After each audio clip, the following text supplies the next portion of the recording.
Your honour, আজকে আমরা যে কেসটা নিয়ে আলোচনা করছি সেটা একটা ওপেন অ্যান্ড শাট কেস। এটা প্রমাণিত যে উর্মি দেবীকে ব্রুটালি রেপ করা হয়েছে, আর তাকে যারা রেপ করেছে তাদের প্রত্যেককে উর্মি দেবী ভালোভাবে শনাক্ত করেছেন।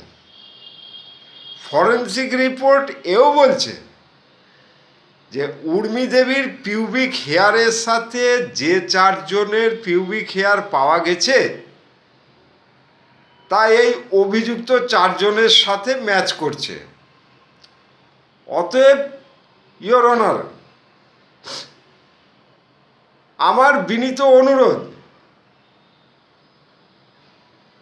অভিযুক্ত এই চারজনকে ভারতীয় দণ্ডবিধি 302 ধারায় দণ্ডিত করে কঠোরতম দণ্ডে দণ্ডিত করা হোক। That's all your honour.